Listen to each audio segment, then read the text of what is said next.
വർക്കലയിൽ മദ്യപാനി ട്രെയിനിൽ നിന്ന് യുവതിയെ തള്ളിയിട്ടു. നില അതീവ ഗുരുതരം, പ്രതി പിടിയിൽ എന്നൊക്കെ കേൾക്കുന്നു. ഇപ്പോൾ കേട്ട വാർത്തയാണ്. ശരിക്കും കേട്ടപ്പോൾ ഭയങ്കര ഷോക്കായിപ്പോയി. ഞാൻ ഒരുപാട് തവണ ജനറൽ കമ്പാർട്ട്മെൻറ്റിൽ യാത്ര ചെയ്തിട്ടുള്ള ആളാണ്. ശരിക്കും ജനറൽ കമ്പാർട്ട്മെൻറ്റിലാണ് ഇത് സംഭവം നടക്കണേ.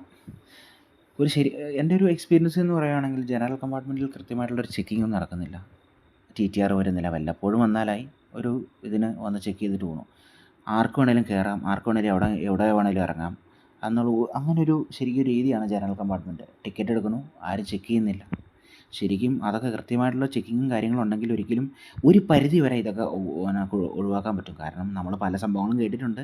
TTRനെ അവർ തള്ളിയിട്ട് ട്രെയിനിൽ നിന്ന് കൊല്ലപ്പെട്ടതും മരണപ്പെട്ടതുമായ സംഭവങ്ങൾ നമ്മൾ കേട്ടിട്ടുണ്ട്. പക്ഷേ എന്ത് തന്നെ ആയാലും ഒരു പരിധി വരെ നമ്മളെല്ലാവരും ഒന്ന് ശ്രദ്ധിക്കുകയാണെങ്കിൽ, അല്ലെങ്കിൽ നമ്മുടെ ഡിപ്പാർട്ട്മെൻറ്റ്, റെയിൽവേ ഡിപ്പാർട്ട്മെൻറ്റ് ശ്രദ്ധിക്കുകയാണെങ്കിൽ ഇതൊക്കെ ഒഴിവാക്കാവുന്നേ ഉള്ളൂ.